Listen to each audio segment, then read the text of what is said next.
ভাবেন তো, যদি একটা মোটরসাইকেল চলে বাতাস দিয়ে, না পেট্রোল না গ্যাস, তাহলে পৃথিবীটা কেমন হতো? বাংলাদেশেই এমন একজন মানুষ ছিলেন যিনি এটা করে দেখিয়েছিলেন। তার নাম হাফেজ নুরুজ্জামান। হবিগঞ্জের এক সাধারণ তরুণ, কিন্তু চিন্তায় ছিল অসাধারণ। দীর্ঘ 2 বছরের পরিশ্রমে তিনি তৈরি করেন এক অবিশ্বাস্য জিনিস, একটি বায়ুচালিত মোটরসাইকেল, যেটা চলত শুধু বাতাস দিয়ে। তার দাবি অনুযায়ী প্রতি কিলোমিটারে খরচ মাত্র 91 পয়সা। না কোনো ধোঁয়া, না কোনো দূষণ, পুরোপুরি পরিবেশ বান্ধব।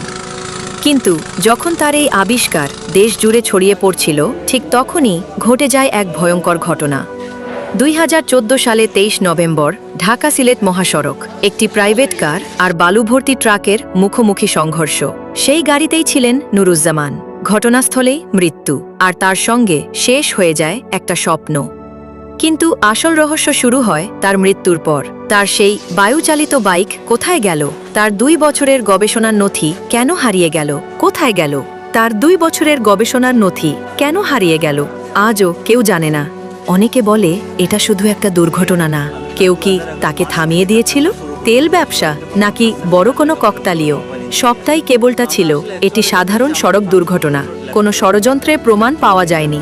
কিন্তু প্রশ্নটা এখনো রয়ে গেছে, যদি তিনি বেঁচে থাকতেন, আজ কি আমরা পেট্রোল ছাড়াই বাইক চালাতাম? আর তার সেই আবিষ্কার কেন পৃথিবী কখনো দেখতে পেল না? তুমি কি মনে করো, এটা কি শুধু দুর্ঘটনা, নাকি এর পেছনে আছে অন্য কোনো গল্প?